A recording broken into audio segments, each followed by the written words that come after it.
Troll with a capital T would be the guy who you block. Then he makes a stock account, comes back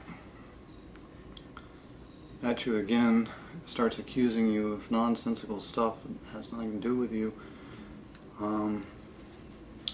Has watched all your videos and figures out where the hell you live, and then picks up little clues from what people have said to you and what he sees in your videos, and figures out your name and your address. You know, and, I mean, you've already made it pretty clear where you go to school. That's pretty bad. And then starts bugging people at your school about you. Creates a website, let's say, or uses something like ED, Encyclopedia Dramatica, to create a page about you with totally made up but semi-plausible stuff with no way to check it, and maybe even finding somebody with your name but that isn't you, and making links to it because they've done something, you know, put them on say a sex offender registry or something like that, saying that it's you. That would be a troll with a capital T. Especially when they start giving out your name and your address, and you know, communicating with all your subscribers, saying so and so is actually the person who did such and such, even though you didn't. That's a troll with a capital T. I have a few of those. You could also call them a cyberstalker, I suppose.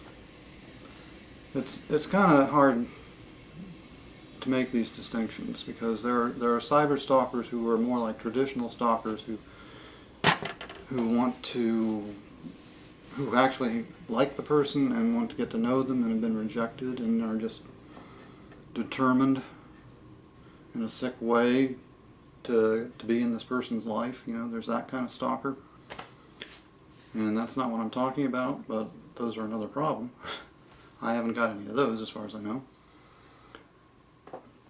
And then there are just these trolls with a capital T that are just obsessed with ruining somebody's life insofar as they can. And they will stop at nothing. They will literally stop at nothing. I was going to show you something, but I decided not to. That would have clarified what I'm talking about a little bit. I'd as soon not show it, because whoever owns the account would go back and log in again. They haven't logged into it for a year now, and I don't want to encourage them to do it, and they would do something if I were to show it. I have a pretty good idea who owns the account I'm talking about, which is, I probably shouldn't be talking about it because you won't know, since I'm not going to say. So what's the point? Anyway, forget about it. If you haven't watched it, to get some idea of what I mean by troll with a capital T, and actually what you're going to see in this video is on the mild side. Take a look at Tim's UpDownMostly's cyberstalking video. It's like 40 minutes long, but it's worth watching the whole thing, and I think a lot of people have not actually watched the whole thing all the way through.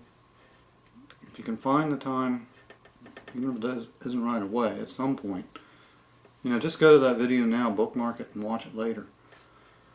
Or watch it in increments. Put a shortcut on your desktop or whatever, or download it and watch it at your convenience. You know,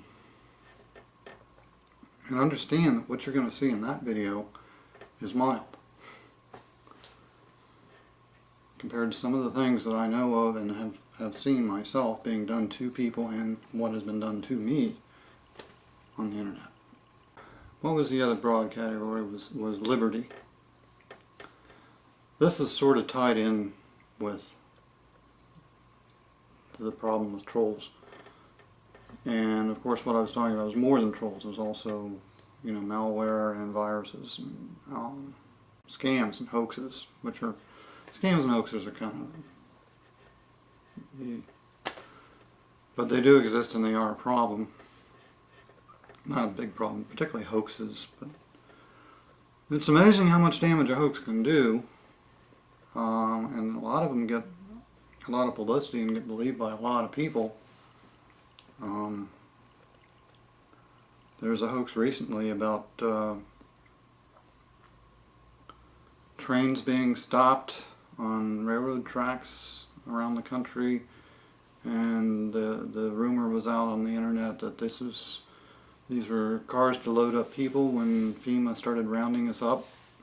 Seriously, there are hundreds of thousands of people who actually believe that and are actually, you know, buying ammunition. That's just one example of a hoax that could be a problem. I don't see how what I'm proposing interferes with anyone's liberty. Getting on the internet already is not free most of the time for most people. You'd have to pay $5, $10 a year for a license. Maybe it would end up being more than that depending on how it was implemented, I don't know. But it wouldn't be burdensome. And I wouldn't mind if it was burdensome. But that's another issue. Because just briefly on that topic, I mean, it used to be expensive to get on the internet. And frankly, I'm going to get a lot of flack for saying it, but you had a better class of people. I'm sorry, it was just true. Anyway, I don't want to get into that. It's not as bad as it sounds. What I mean by it is not as bad as it sounds when I just say it that way. But I don't want to get into that whole discussion and clarify it, so I'll leave it as it stands, you know, but it's a little deeper an issue than what I just said about it. Consider that sort of as a joke that has some truth to it. No, I don't see how this interferes with anybody's liberty. You can still go on the internet all you want. You can do pretty much anything you want.